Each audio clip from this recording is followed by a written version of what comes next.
السلام علیکم ورحمۃ اللہ وبرکاتہ۔ ناظرین، آپ دیکھ رہے ہیں زین مدنی اسلامک چینل اور میں ہوں آپ کا میزبان محمد زین مدنی۔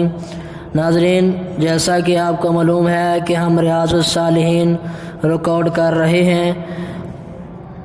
آج ہم ریاض الصالحین کی حدیث نمبر 31 ریکارڈ کریں گے۔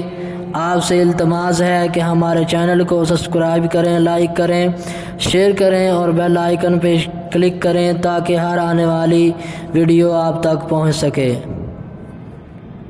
نحمدہ ونصلی علی رسولہ الکریم، اما بعد فاعوذ باللہ من الشیطان الرجیم، بسم اللہ الرحمن الرحیم۔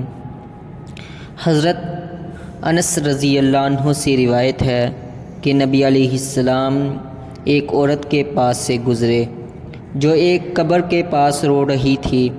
آپ نے اس سے فرمایا، اللہ تعالیٰ سے ڈر اور صبر کر۔ اس نے کہا کہ مجھ سے دور ہو جا، تجھے وہ مصیبت نہیں پہنچی جو مجھے پہنچی ہے۔ اس نے رسول اللہ صلی اللہ علیہ وسلم کو نہیں پہچانا، اس لیے فرتے غم میں اس نے نازیبا انداز اختیار کیا۔ بعد میں اس کو بتلایا گیا کہ وہ نبی علیہ السلام تھے، چنانچہ یہ سن کر وہ آپ کے دروازے پر آئی۔ وہاں اس نے دربانوں کو نہیں پایا۔ اس نے آ کر کہا، میں نے آپ کو نہیں پہچانا تھا۔ آپ نے اسے واعظ کرتے ہوئے فرمایا، صبر تو یہی ہے کہ صدمے کے آغاز میں کیا جائے، بعد میں تو صبر آ ہی جاتا ہے۔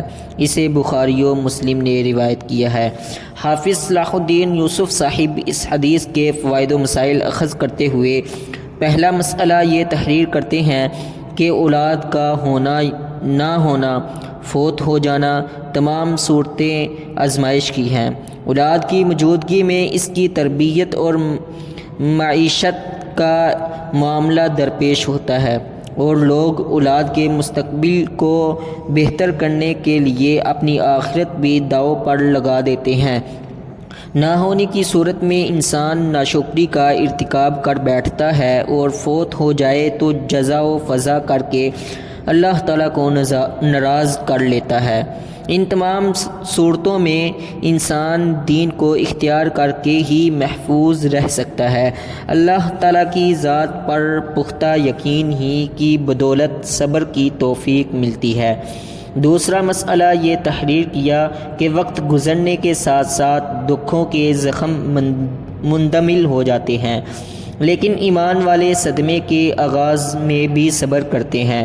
تیسرا مسئلہ یہ تحریر کیا کہ نبی علیہ السلام کے اخلاق عالیہ کا بھی اس میں بیان ہے کہ عورت نے آپ کی شان کے شیانِ انداز اختیار نہیں کیا تو لیکن آپ علیہ السلام نے برہمی کا اظہار نہیں کیا، نہ ہی اسے سخت سست کہا، بلکہ وہ دوبارہ وہ سامنے آئی تو پھر بھی آپ علیہ السلام نے اسے نصیحت ہی فرمائی۔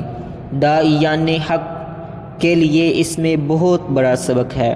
کاش علماء اور اصحاب دعوت تو تبلیغ بھی کردار کی اس رفعت کو اپنا سکیں۔